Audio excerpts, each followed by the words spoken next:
John, how big a deal is this? Well, this is part of the big deal that is this Apple Developers Conference. I mean, this is one part of a larger story, and what Apple does at these events is it's trying to cater to the various developers that work with Apple. The first part of this basically session has been to talk about the Mac, the new operating system behind the Mac, and then obviously some changes to some of the key products. So in the case of the MacBook Air, hey, let's make it smarter and faster, some new Intel Haswell chips, which Bloomberg had already reported, and then obviously battery life, it's important to everybody. And also, I believe, showcasing or showing off a little bit of the new MacBook Pro. The next part of this story today is about the operating system behind the iPhone and the iPad. Arguably the story that matters more to investors these days, because that's where the big growth has been for the company. And then, what other surprises that Apple have in store? Are they going to announce a streaming music service? Could they potentially tell us about some new products? A lot of people have been skeptical they'll go beyond updates to what they're talking about right now, the MacBook line. If they were, it would raise all sorts of questions about whether Apple indeed has been feeling pressure to unveil some new products because of all the enthusiasm that seems to have been sucked out of the stock price over the last few months. Emily?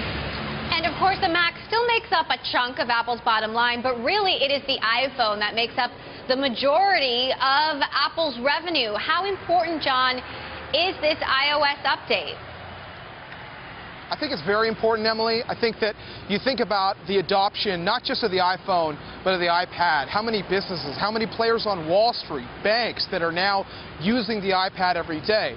As they get those in their hands and Apple tries to convince more businesses to shift away, for example, from laptops into iPads, that experience, that software experience in saying, hey, this is what we're all about, we think we're better than the Windows experience that a lot of businesses are used to. That's really important in them getting more of the business that has traditionally gone to the likes of Microsoft.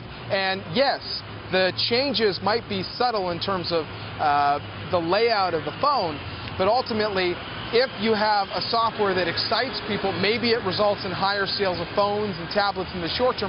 Maybe that's one of the reasons why Apple feels confident in holding off on any big product announcements for the next few months so that they can get people excited about the software first. Emily? And John, speaking of the pressure that's on Apple, Apple Senior Vice President Phil Schiller, in presenting the demo of the new MacBook Air, concluded by saying, can't innovate anymore, my you-know-what. You can fill in the blank there.